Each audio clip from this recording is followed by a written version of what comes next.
All my family flew 10 states across the country for my brother's celebration. They posted smiling photos from Florida beaches, clinking champagne glasses, while blue smoke cannons exploded behind them. Triplets, the banner read. A month later, none of them came to my wedding. Not one. The excuse was almost laughable. "Sweetheart, the 2-hour drive is just too exhausting." My mother sighed over the phone, as if my wedding was some optional weekend errand instead of the most important day of my life. That was the moment something inside me went very, very quiet. My name is Claire Whitmore, and that was the day I realized my family had never actually seen me as family at all. Growing up, my older brother Ethan was the golden child. Everything he did was celebrated, defended, worshipped. When he got a promotion, my parents threw a dinner party. When his wife got pregnant, the entire extended family flew across the country like it was the second coming. But when I sent invitations to my wedding, silence. Just polite excuses. Traffic, work, fatigue. My fiancé, Daniel, kept telling me not to take it personally. "They'll regret it someday," he said gently. I remember nodding. But deep down, I already knew something they didn't. Because exactly 24 days later, my phone started exploding. 315 missed calls. And suddenly, my entire family desperately needed me. The first call came at 6:12 in the morning. I remember because Daniel was still asleep beside me, one arm draped across my waist, breathing softly while the phone on my nightstand buzzed like a trapped insect. Mom. I ignored it. Then Dad called. Then my Aunt Linda. Then Ethan. By the time I finally picked up my phone an hour later, the screen looked insane. Dozens of missed calls. Messages stacking on top of each other. But before I explain why they were suddenly so desperate, you need to understand something about my family. The favoritism wasn't subtle. It was structural. Growing up, Ethan's mistakes were learning experiences. Mine were disappointments. When Ethan dropped out of college for a year, my parents helped pay for a backpacking trip through Europe. When I asked for help with graduate school tuition, my father said, "You should learn independence." When Ethan announced his wife was pregnant with triplets, my parents chartered flights, booked beachfront hotels, and organized a massive gender reveal party in Florida, 10 states away.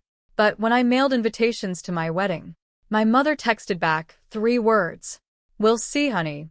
And a week before the ceremony, they all sent the same message. 2-hour drive is just too much right now. I told everyone I understood. I even smiled on my wedding day. But when my phone exploded 24 days later, I realized something terrifying. They didn't call to apologize. They called because they were afraid. The first voicemail I listened to was from my mother. Her voice didn't sound tired this time. It sounded panicked.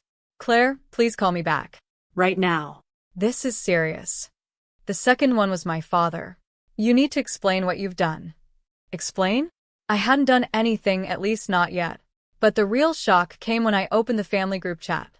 300 unread messages. My cousin Mark had written, "Is this real?" My Aunt Linda, "Claire, how could you do this to your own brother?" Then Ethan finally typed something. 1 sentence. "You're going to destroy my life." I stared at the screen for a long time, because until that moment, none of them had called me in weeks. Not after the wedding. Not even a polite congratulations. Nothing. But suddenly my entire family was in crisis mode. And every message pointed at me. Daniel walked into the kitchen, just as I was scrolling through the chaos. "What's going on?" he asked. I slowly turned the phone toward him. "Apparently," I said quietly, "my family thinks I just ruined Ethan's life." Daniel frowned. "What did you do?" I took a slow sip of coffee and finally told him the truth. Nothing yet. But 24 days earlier, right after my wedding, I had started digging. The humiliation didn't happen on my wedding day. It happened the night before. That's the part no one in my family talks about. We were at the rehearsal dinner. A small Italian restaurant Daniel loved. Warm lights, soft music, glasses clinking. It was supposed to be simple and intimate. But half the chairs at the table were empty. My parents, my brother Ethan, my Aunt Linda, all missing. Everyone kept asking the same awkward question. "Are they running late?" I smiled and kept saying yes. Then my cousin Mark quietly slid his phone across the table. Claire, you should probably see this. It was Instagram. A video. My entire family standing on a beach in Florida, cheering while blue smoke cannons exploded into the sky. Ethan and his wife were laughing as a giant banner dropped from a helicopter. It's 3 boys. My mother was crying with happiness. My father was popping champagne. The caption read, "Family first. Nothing more important." My hand started shaking so badly, I had to put the phone down. Daniel whispered, "Claire, we can cancel tomorrow." But I wiped my eyes and forced a smile. No, I said. They made their choice. And that night, sitting alone in our apartment after the rehearsal dinner ended, I finally did something I had never done before. I stopped trying to earn my family's love. And instead, I started looking at their secrets. For 3 days after the wedding, I cried more than I had in years. Not dramatic sobbing, just quiet tears that came out of nowhere while I washed dishes or folded laundry. Daniel never asked me to move on. He just stayed close. But something strange happens when heartbreak settles long enough. The sadness fades, and clarity takes its place. My brother Ethan wasn't just the golden child. He was also reckless, overconfident, and very bad at hiding things. Growing up, my parents always said Ethan was a financial genius. But I work in corporate compliance, which means I know exactly how financial fraud starts. One small lie, then another, then paperwork that doesn't quite add up. It began with a simple curiosity. After the gender reveal video, I searched Ethan's company. Then I searched his business partners. Then the real estate investments he bragged about online. And that's when something strange appeared. 3 properties listed under Ethan's name. Luxury beachfront rentals. But the financing documents attached to those properties didn't match the income he publicly reported. At first I thought it was a mistake. But when I opened the property tax filings, my stomach dropped. Because the investor listed on all 3 purchases was my father. And he had no idea. I didn't rush. That's the mistake amateurs make. If you move too fast, people see you coming. So I spent the next 2 weeks doing what I do best. Quiet verification. Every property Ethan bought had been funded through loans tied to my father's credit, not Ethan's. Dad had always trusted him blindly. Ethan handled the family investments, the paperwork, the refinancing. My father never questioned the details. But the documents told a different story. Ethan had taken out 3 massive loans using forged authorization forms. Millions of dollars. All tied to rental properties that were already losing money. If those loans defaulted, my father would be responsible. His retirement, his house, everything. I showed the documents to Daniel one night. He read them slowly, then leaned back in his chair. Claire, this isn't just shady. I know. This is criminal. I know. Daniel looked at me carefully. You could report this.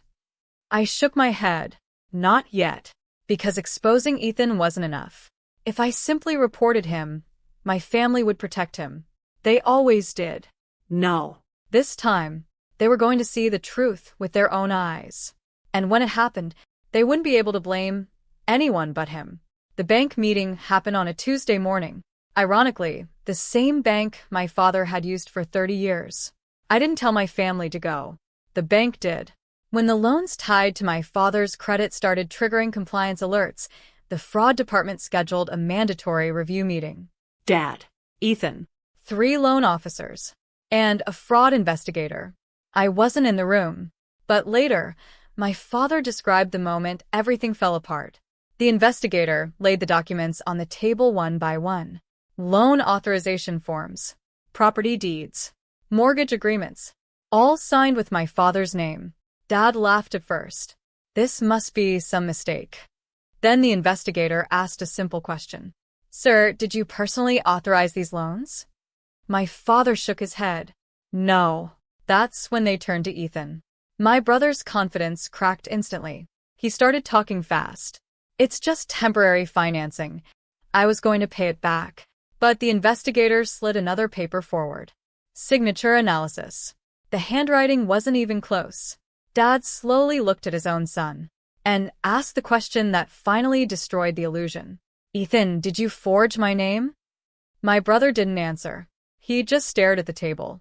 And that silence said everything. 24 days after my wedding, the golden child finally shattered.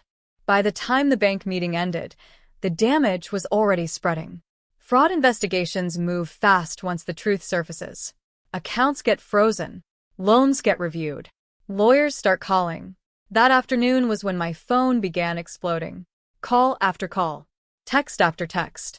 Voicemails piling up. 315 messages in less than 4 hours. My mother's voice was hysterical. Claire, please answer. Something terrible is happening. My Aunt Linda sounded furious. What did you do to Ethan? And then finally, my father.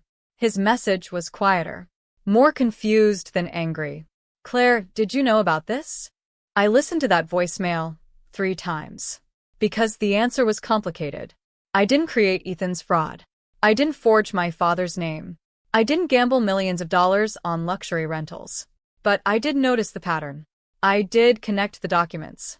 And when the bank asked who flagged the irregularities, I didn't lie.